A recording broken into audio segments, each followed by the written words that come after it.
Follow this walkthrough to factory reset your Acer Predator Triton 500. Restore your gaming laptop to its original factory configuration in just a few steps. So this should hopefully be a pretty straightforward process, guys, and without further ado, let's go ahead and jump right into it. It's supposed to not delete your personal files. I strongly suggest that you create a backup of any important files or documents before you proceed, because even though it might say that it's going to save your personal files, there's no guarantees that it will, so just keep that in mind, and we're going to go ahead and jump right into it. So we're going to go ahead and start by right-clicking on the Windows Start menu, and we're going to select the settings. You want to select System, and then on the right side, scroll down until you get to Recovery. Reset Advanced Startup Previous Version of Windows. Go ahead and open that up.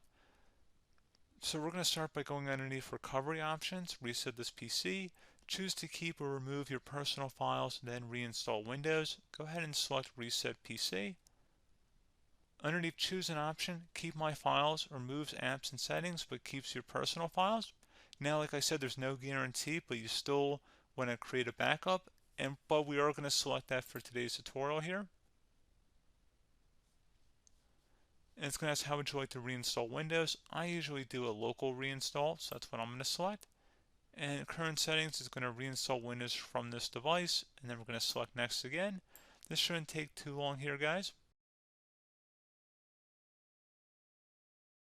And resetting will change settings back to their default, keep personal files, reinstall Windows from this device, remove all apps and programs, and you can also view what apps will be removed. This will take some time and your PC will restart.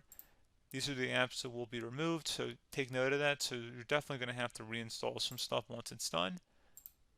So it looks like I accidentally closed out of there, so I'm just going to go back to exactly where we were. And we're just going to go ahead and proceed with the reset here and select reset.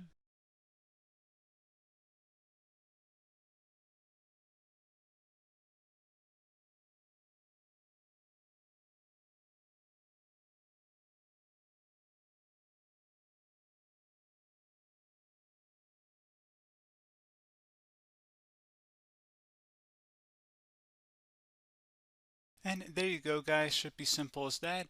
Go ahead and reinstall any of the applications that were removed. You can see a list of them by clicking on the link that's going to be on our desktop here.